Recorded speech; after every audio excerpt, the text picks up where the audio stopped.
പത്തനംതിട്ടയിൽ പോസ്റ്റർ അടിച്ച പ്രചാരണം ആരംഭിച്ച UDF സ്ഥാനാർത്ഥി രാജ്കുമാറിന് പത്രിക സമർപ്പിക്കാനായില്ല. സ്ഥാനാർത്ഥിക്കായി നേതാക്കൾ പൂരിപ്പിച്ചു നൽകിയ നാമനിർദ്ദേശ പത്രികയിൽ തെറ്റായ വിവരങ്ങൾ. പത്തനംതിട്ട കവിയൂർ പഞ്ചായത്ത് 12ാം വാർഡിൽ ഇതോടെ UDFന് സ്ഥാനാർത്ഥിയില്ല. BJPയെ സഹായിക്കാൻ ഒരു വിഭാഗം നേതാക്കൾ സ്വന്തം സ്ഥാനാർത്ഥിയുടെ കാലുവാരി എന്നാണ് ആക്ഷേപം. ഇത് സംബന്ധിച്ച ശബ്ദരേഖ കൈരളി ന്യൂസ് പുറത്തുവിടുന്നു.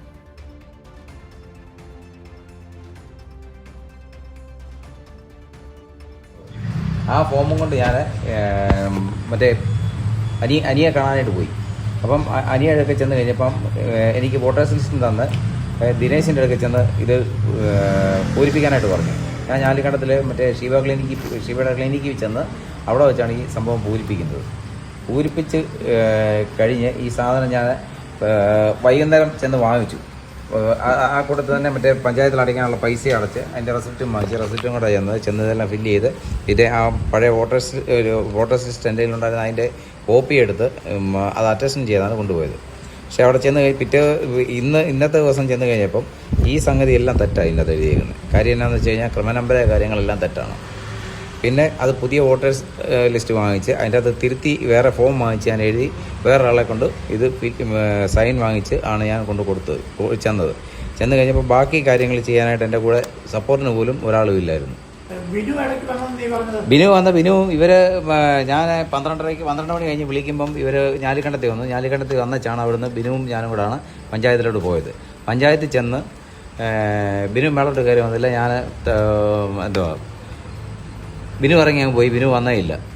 ബിനു അങ്ങോട്ട് കയറി വന്നതേ ഇല്ല.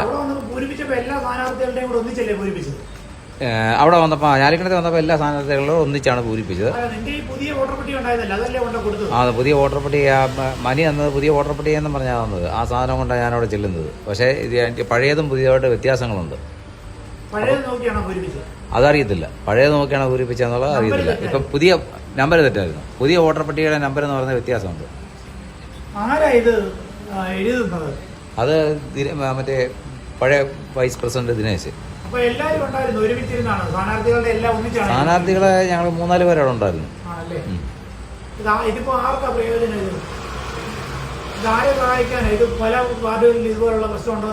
അതിപ്പോ മറ്റുള്ളതൊക്കെ ഏത് ലിസ്റ്റ് വെച്ചാൽ എഴുതിയെന്നുള്ളത് നമുക്കറിയത്തില്ല.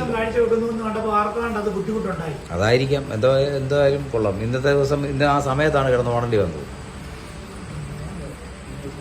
അവിടെ നീ നിന്നിരുന്നെങ്കിൽ ആർക്കായിരുന്നു പ്രയോജനം? അവിടെ പ്രയോജനം ഇപ്പം നമുക്ക് തന്നെ പ്രയോജനം കിട്ടിയതിനെ. കാര്യം BJPക്ക് സ്പ്ലിറ്റായി പോകത്തേ ഉള്ളൂ. 2 കുടുംബക്കാരാണ്. അതാണ് സംശയം.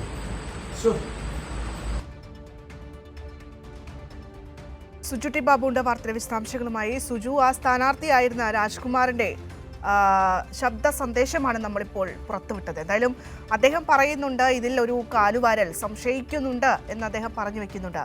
ഒപ്പം തന്നെ നമുക്കറിയാം ആ പത്രിക പൂരിപ്പിച്ചു കൊടുത്തത് ഇതൊന്നും അറിയാത്തൊരു വ്യക്തിയല്ല, വൈസ് പ്രസിഡന്റാണ് എന്ന് അദ്ദേഹം പറഞ്ഞു വെക്കുന്നുണ്ട്. എന്തായാലും കൃത്യമായ ഒരു തിരിമറി ഇതിനകത്ത് നടന്നിട്ടുണ്ട് എന്നുള്ളത് തന്നെയാണ് അദ്ദേഹത്തിന്റെ ആ സംഭാഷണത്തിൽ നിന്ന് മനസ്സിലാക്കുന്നത്, അല്ലേ? തീർച്ചയായിട്ടും അങ്ങനെ തന്നെയാണ് ഭദ്ര. അതായത് തെരഞ്ഞെടുപ്പിൽ കോൺഗ്രസ് BJPക്കായി കോൺഗ്രസ് നേതാക്കൾ കാലുവാരിയോ എന്ന സംശയമാണോ ഉയർന്നു വരുന്നത്. കവിയൂർ പഞ്ചായത്തിൽ BJPക്ക് സ്വാധീനമുള്ള പഞ്ചായത്താണ്. പ്രത്യേകിച്ച് 12ാം വാർഡിൽ നമുക്കറിയാം കവിയൂർ പഞ്ചായത്ത് BJP അധികാരത്തിലെത്തിയ പഞ്ചായത്ത് കൂടിയാണ്. അത്തരമൊരു സ്ഥലത്ത് ഇപ്പോൾ UDFന് സ്ഥാനാർത്ഥി ഇല്ലാത്ത ഒരു സാഹചര്യം ഉണ്ടാകുന്നു. പിന്നീട് CPIM-ഉം അല്ലെങ്കിൽ ഇടതുപക്ഷവും LDF-ഉം BJPയും തമ്മിലുള്ള പോരാട്ടമായി മാറുന്നു.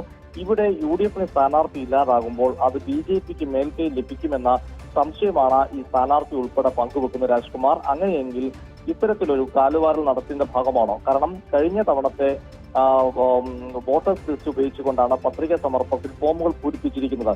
ലഭിക്കുന്ന വിവരം അനുസരിച്ചാണെങ്കിൽ ഈ കവിയൂർ പഞ്ചായത്തിലെ മറ്റ് UDF സ്ഥാനാർത്ഥികൾക്കാർക്കും തന്നെ ഇത്തരമൊരു പ്രശ്നമില്ല. ഈ ഓഡിയോ സംഭാഷണത്തിൽ തന്നെ ഈ രാജ്കുമാർ പറഞ്ഞത് മറ്റുള്ളവരുടെയും പൂരിപ്പിച്ചത് ഇദ്ദേഹം തന്നെയാണ്, നേതാക്കളാണ്. അവർക്കൊന്നും പറ്റാത്തൊരു തെറ്റ് എങ്ങനെ രാജ്കുമാറിന് പറ്റി എന്നാണ് സംശയം വരുന്നത്. അതുകൊണ്ട് തന്നെയാണ് ഇത് കാലുവാരലാകാൻ സാധ്യതയുണ്ടെന്നതിലേക്ക് സംശയത്തിലേക്ക് കാര്യങ്ങൾ എത്തി നിൽക്കുന്നത്. BJPയെ സഹായിക്കാൻ വേണ്ടി ഒരുപാട് നേതാക്കൾ സ്വന്തം സ്ഥാനാർത്ഥിയുടെ കാലുവാരിയുമാണ് ഇപ്പം ആക്ഷേപം വരുന്നത്.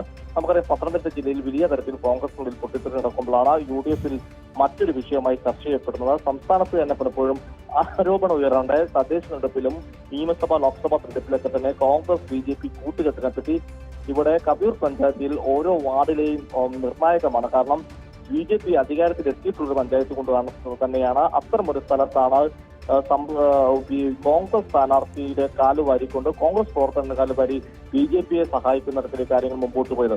വലിയ വിമർശനമാണ് സാമൂഹ്യ മാധ്യമങ്ങൾ ഉൾപ്പെടെ വിഷയത്തിൽ ഉയർന്നു വരുന്നത്.